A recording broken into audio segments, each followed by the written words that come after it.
Au programme de cette émission, on zoome sur les principaux jeux de voiture présents au Paris Game Week. McLaren nous dévoile son nouveau bolide. Et toujours les news de Sandrine.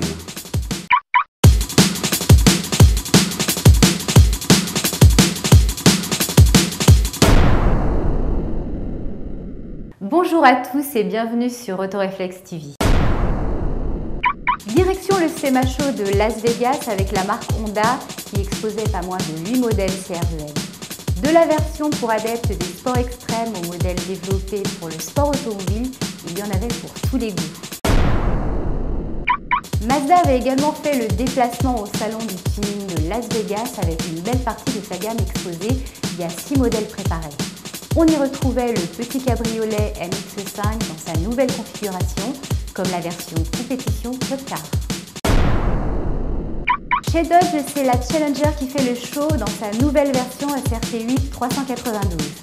Un modèle inaugurant le nouveau moteur V8 émis de 470 chevaux, soit 45 chevaux de plus que l'ancien V8. La Muscle Car en profite pour proposer de nouveaux coloris et de nouvelles jantes. Née d'un coup de crayon, la nouvelle berline coupée d'Audi, la A7 Sportback, dévoile sa mise au point. Des premières esquisses sur papier à ses premiers tours de roue, on redécouvre le tout nouveau modèle de la marque allemande. Alors que le jeu Need for Speed se prépare, voici que le virtuel devient réel avec le tournage d'un clip vidéo mettant en scène une Lamborghini Murcielago habillée des couleurs de la police pourchassant une Pagani Zonda Cinco. En voici les premières photos avant de découvrir la vidéo à la sortie du jeu mi-novembre. Et puis la vidéo buzz de la semaine vous place à bord d'une Caparo T1 sur la piste du Nürburgring, la rencontre entre l'une des voitures les plus performantes au monde en action sur le circuit le plus dur du monde.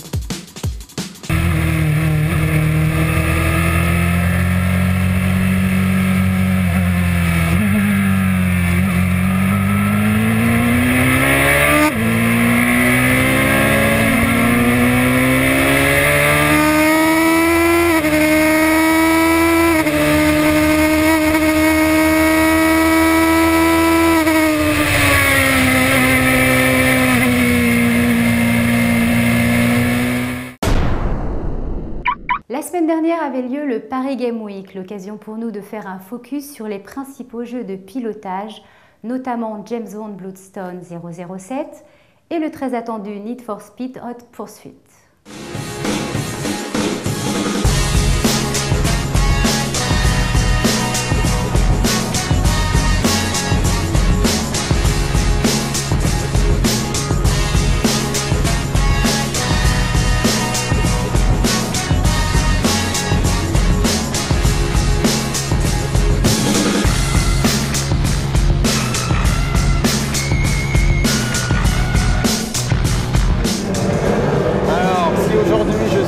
Aston Martin des bénévolents, d'après vous c'est pourquoi? Qui pilote une Aston Martin dans les jeux vidéo? James Bond, l'agent secret 007 est de retour dans un jeu vidéo. Et on va bien s'amuser, allez c'est parti pour la présentation du jeu.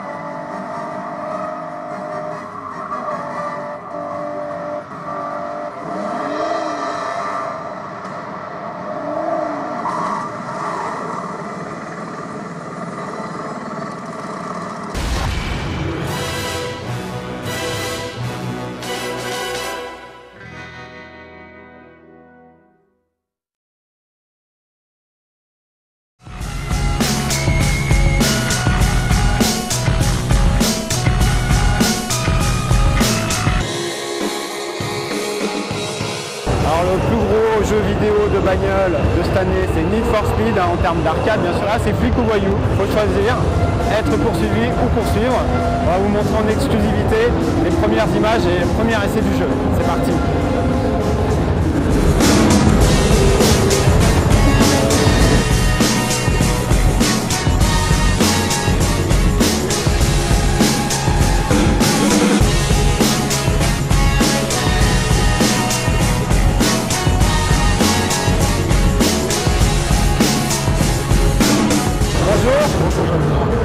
présenter aujourd'hui Need for Speed.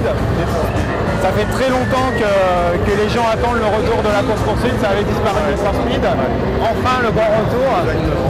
Alors, on a pu jouer un peu. Oui. C'est excellent. Hein, c'est super fun. Alors, vous pouvez nous présenter un peu le jeu, le concept, même si on le connaît. Comme vous le disiez, on revient sur les racines de Need for Speed. C'est la pure course-poursuite. Les flics sont là, les pilotes sont là, on les appelle les racers en jeu. Un énorme monde ouvert. Le but c'est du fun à 200%. Alors les bases du jeu sont très simples. C'est la course-poursuite. On incarne dans le jeu soit un flic, soit un pilote, et on peut progresser dans le jeu. Il y a cette progression, soit flic, soit pilote. Et toute une carrière, faire une carrière dans chaque zone. Et ça, c'est complètement nouveau dans Need for Speed. En termes de pilotage, les derniers Need for Speed c'était 100% arcade. Là il y a un petit peu plus la notion de conduite quand même. Vous pouvez nous parler du développement un peu Need for Speed est toujours à cheval. Voilà. On est toujours sur cette fine ligne entre arcade et pilotage. L'objectif c'est que Need for Speed doit être facile à prendre en main. Il faut que si j'ai jamais joué à un jeu de course, en 1 heure, je sois capable de jouer à Need for Speed.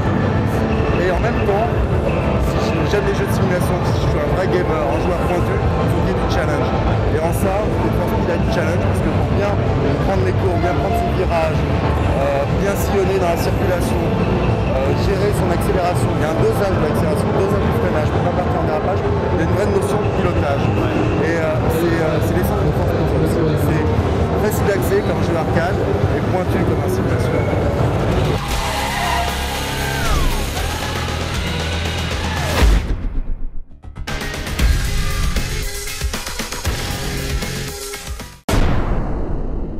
McLaren commercialisera l'année prochaine sa sportive. Nous avons eu la chance de l'approcher pour vous. Découvrez-la en avant-première.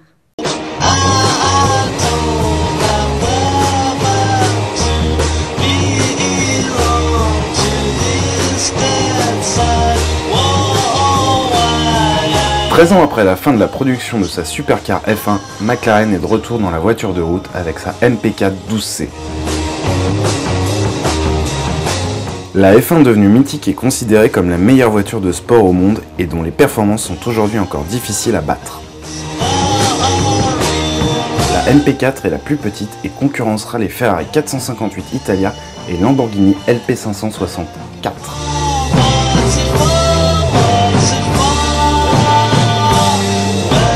Produite à la main dans l'usine moderne de Woking, elle bénéficie de nombreuses technologies propres à McLaren et qui s'inspirent souvent de la Formule 1.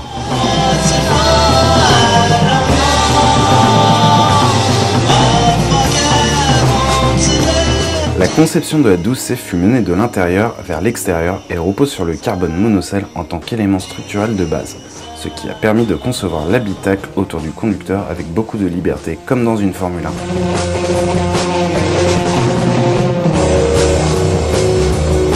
Sur le papier, elle a tout pour elle. La 12C est propulsée par un moteur V8 biturbo McLaren de 3,8 litres, développant 600 chevaux et 600 Nm de coupe, soit 158 chevaux au litre. Elle est accouplée à une boîte de 7 vitesses, son poids est de 1300 kg à sec. Avec de tels chiffres, l'auto passe de 0 à 100 km/h en 3 secondes et de 0 à 200 km/h en 9 secondes. De design, elle mélange sobriété et modernisme dans ses lignes et reprend le système d'ouverture de porte de la F1. L'habitacle est quant à lui résolument futuriste.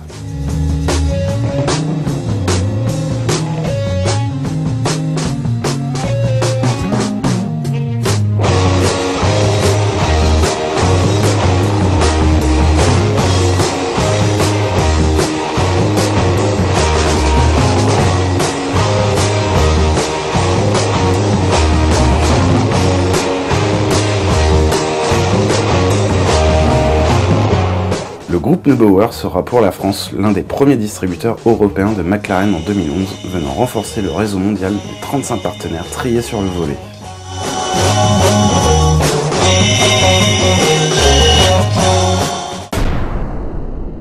Voilà, c'est terminé pour aujourd'hui. Je vous retrouve très vite pour plus d'actu. À très bientôt. Au revoir.